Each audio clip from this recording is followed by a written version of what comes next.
আবহমান কাল থেকে হক এবং বাতিলের মধ্যে লড়াই চলে আসছে। বাতিল যখন আগমন করেছিল কাবিলের রূপ নিয়ে, হক তখন আগমন করেছিল হাবিলের রূপ নিয়ে। বাতিল যখন আগমন করেছিল নমরুদের রূপ নিয়ে, হক তখন আগমন করেছিল ইব্রাহিম আলাইহিস সালামের রূপ নিয়ে। বাতিল যখন আগমন করেছিল ফিরাউনের রূপ নিয়ে, হক তখন আগমন করেছিল মূসা আলাইহিস সালামের রূপ নিয়ে। বাতিল যখন আগমন করেছিল আবু জাহেল উতবা সাইবার রূপ নিয়ে, হক তখন আগমন করেছিল নবী মুহাম্মদ সাল্লাল্লাহু আলাইহি ওয়াসাল্লামের রূপ নিয়ে। বাতিল যখন আগমন করেছিল মুসাইলামাতুল কাজ্জাবের রূপ নিয়ে, হক তখন আগমন করেছিল আবু বকর রাদিয়াল্লাহু তাআলা আনহুর রূপ নিয়ে। বাতিল যখন আগমন করেছিল খলিফা মানসুরের রূপ নিয়ে, হক তখন আগমন করেছিল ইমাম আবু হানিফার রূপ নিয়ে। বাতিল যখন আগমন করেছিল শাহবাগী নাস্তিক মুরতাদদের রূপ নিয়ে, হক তখন আগমন করেছিল হেফাজত ইসলামের রূপ নিয়ে। হেফাজত ইসলামের রূপ নিয়ে, ঠিক কিনা মুসলমান?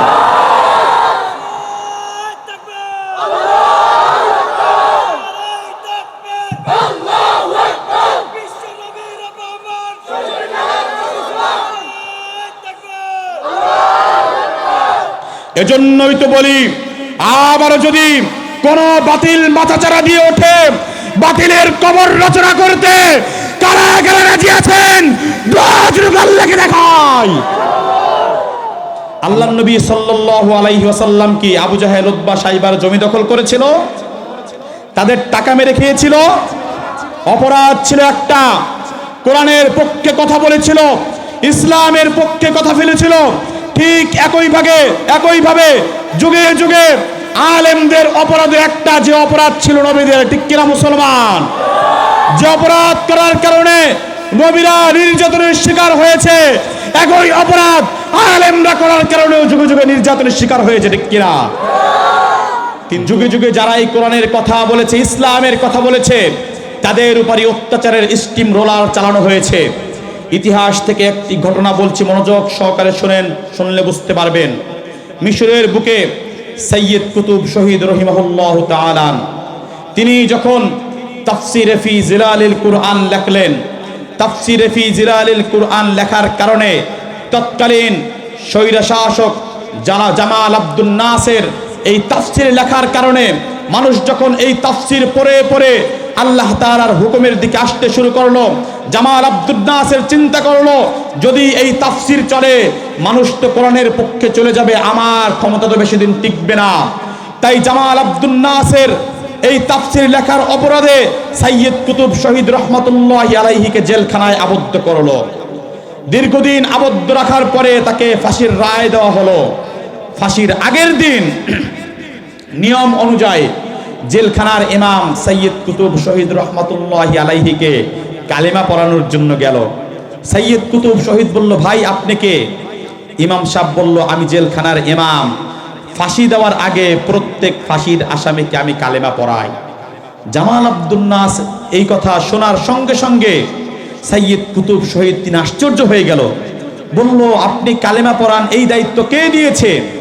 বলল, বর্তমান সরকার জামাল আব্দুল নাসের, তিনি এই দায়িত্ব আমাকে দিয়েছে এবং এই দায়িত্ব পালন করার কারণে সরকার আমাকে মোটা অঙ্কের ভাতা দেয়। সৈয়দ কুতুব শহীদ বলল, ও ইমাম সাহেব শোনেন, যেই কালেমার তালকিন দেওয়ার কারণে যেই স্বৈরা শাসক আপনাকে ভাতা দেয়, ওই কালেমার ব্যাখ্যা লেখার কারণে একই শাসক আমাকে ফাঁসি দিচ্ছে। অতএব বোঝা গেল আপনার কালেমা আর আমার কালেমা এক নয়। অতএব আপনার মতো দালাল মৌলবীর কাছ থেকে আমি কালেমা পড়তে রাজি নয়, ঠিক কিনা মুসলমান? একদিন সবাই চলে যাব।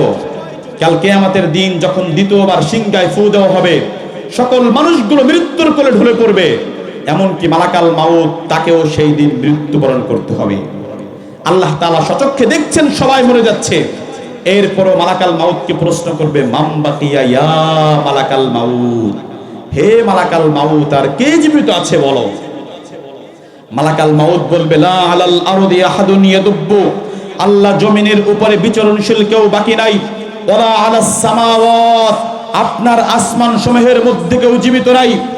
ইল্লাল্লাযীনা ইয়াঈশুনা তাহতা আরশিক, ওগো মালিক, শুধুমাত্র যারা আপনার আরশের নিচে বসবাস করে তারাই জীবিত আছে। বাকি সবার জান আমি মালাকাল মাউত কবজ করে নিয়েছি। আল্লাহ তাআলা বলবেন আরশের নিচে যারা আছে ওদের জানও কবজ করে ফেলো। বলতে দেরি হবে, মালাকাল মাউত সঙ্গে সঙ্গে আরশের নিচে যারা ছিল সবার জান কবজ করে ফেলবেন। আল্লাহ আবার প্রশ্ন করবে মান বাকিয়া ইয়া মালাকাল মাউত, হে মালাকাল মাউত আর কে জীবিত আছে বলো। মালাকাল মাউত বলবে লা আলাল আরদি আহাদুন ইয়াদুব্বু, আল্লাহ জমিনের উপরে বিচরণশীল কেউ বাকি নাই। ওয়ালা আলাস সামাওয়াত, আপনার আসমান সমূহের মধ্যে কেউ জীবিত নাই। ওয়ালা তাহতা আরশিক, আপনার আরশের নিচেও কেউ জীবিত নাই।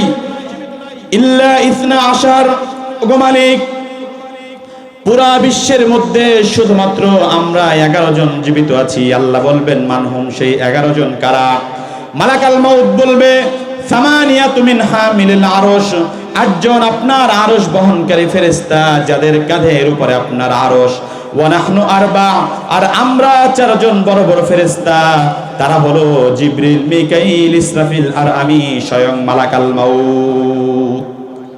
আল্লাহ তাআলা বলবেন আরশ বহনকারী 8 জনের জান কবজ করে ফেলো, জিবরিলের জান কবজ করে ফেলো, ইসরাফিলের জান কবজ করে ফেলো, মিকাইলের জান কবজ করে ফেলো। বলতে দেরি হবে, আল্লাহ তাআলা সঙ্গে সঙ্গে বলতে দেরি হবে, মালাকাল মাউত সঙ্গে সঙ্গে সবার জান কবজ করে ফেলবে।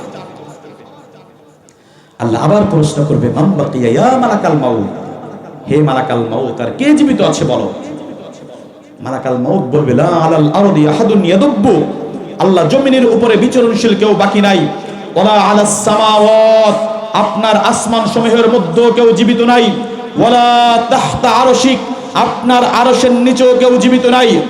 ইল্লা আনা ওয়া আনতাল হাইয়্যুল্লাযী লা তামুত, ওগো মালিক পুরা বিশ্বের মধ্যে শুধুমাত্র আমরা 11, শুধুমাত্র আমি জীবিত আছি।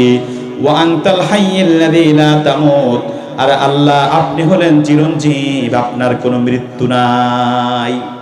আল্লাহ বলবে আমি আর তুমি জীবিত আছি। মালাকাল মাউত বলবে হ্যাঁ আল্লাহ আমি আর আপনি জীবিত আছি। তখন আল্লাহ তাআলা বলবে ফানজুর মাযা তারা, দেখো তো আরশের নিচে কি লেখা দেখা যায়। আল্লাহ তাআলার আরশের নিচে বিশাল বড় এক সাইনবোর্ডের মধ্যে লেখা রয়েছে ইন্নী কাতাবতুল মাউতা আলা মান তাহতা আরশি, অর্থাৎ আমার আরশের নিচে যারাই আছে এদের প্রত্যেককে একদিন মৃত্যুর স্বাদ আস্বাদন করতে হবে।